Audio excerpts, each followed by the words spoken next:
What's up everyone, this is Harshad Menon from Health and Muscles by Harshad Menon.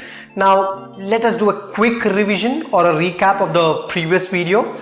So we understood what TDE is. TDE is nothing but the total amount of energy spent by you every day. That's your total daily energy expenditure.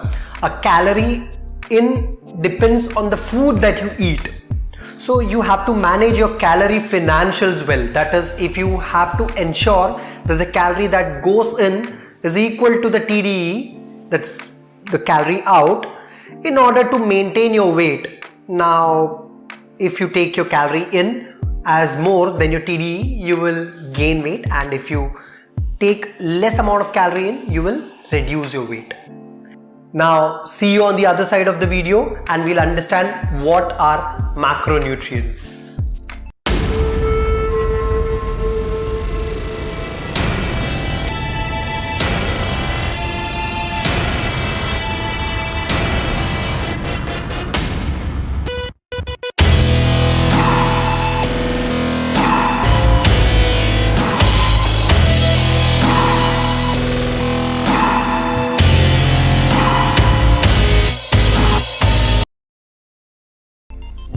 So we get energy from the food that we eat. Now the food that we eat is made up of fats, carbs and proteins. Carbs are nothing but carbohydrates.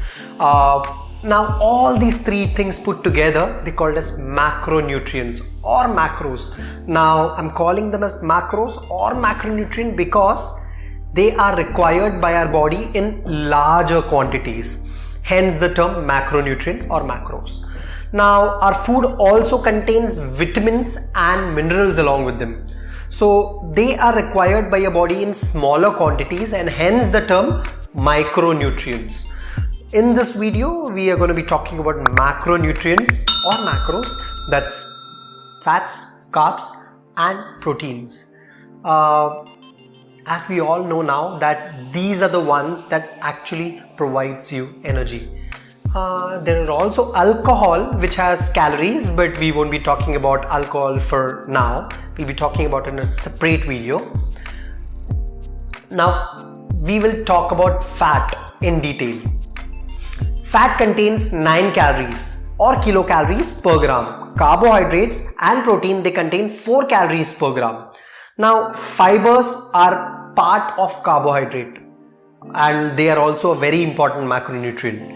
Now, even though it is part of carbs, the calories that it provides is not 4 calories. It's actually much less than that.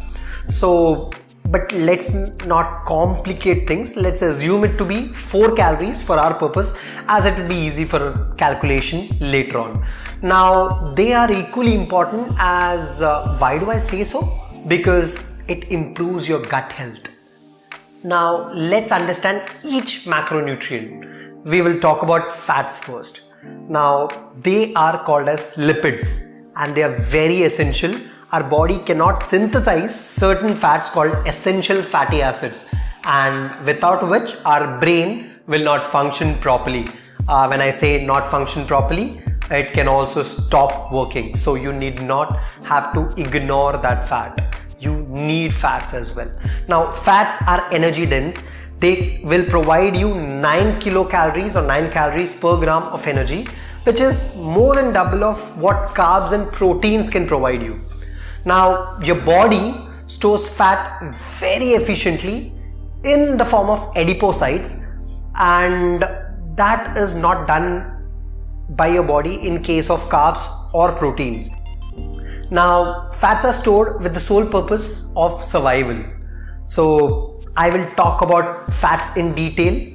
Fats are of 3 types. One is saturated fats, one is unsaturated fats, and the third and the most dangerous one out of the lot is trans fat. Talking about saturated fats, they are solid at room temperature.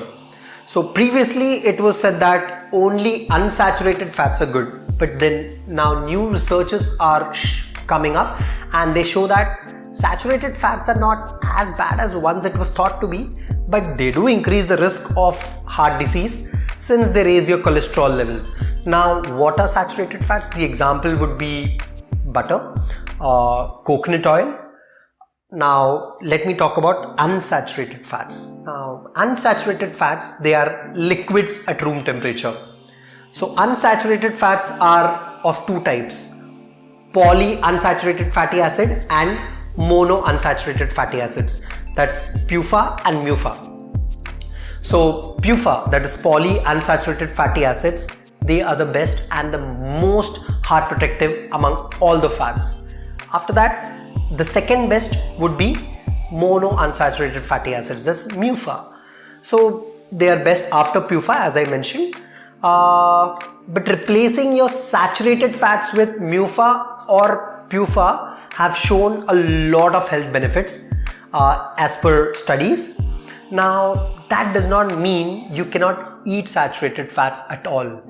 You have to focus on your calorie intake. Now you have to try to include PUFA or MUFA in your diet, but do keep in mind that these benefits will be very small as compared to maintaining a healthy weight or losing weight for those who are obese. After this, the third and the final type of fat would be trans fat. Now they are normally man-made and they're the worst one to consume. This is something that we need to avoid since they increase the risk for heart disease and type 2 diabetes more than other type of fats. If fat intake is less than 20% of your calorie requirement, then there are chances that your testosterone levels may drop, which in turn will affect your hard-earned muscle mass and your strength. Now that does not mean if you have a very high fat diet, your test levels will increase. No. Simply put, if you're maintaining the required amount of fat, your testosterone level won't drop, period. That's all about fats for now. And in the next video, we will be talking about carbohydrates, also known as carbs. Till then, if you're new to the channel, please do hit the subscribe button and please do like the video and share it with your friends as well. Thank you. This is Harshit Menon signing off.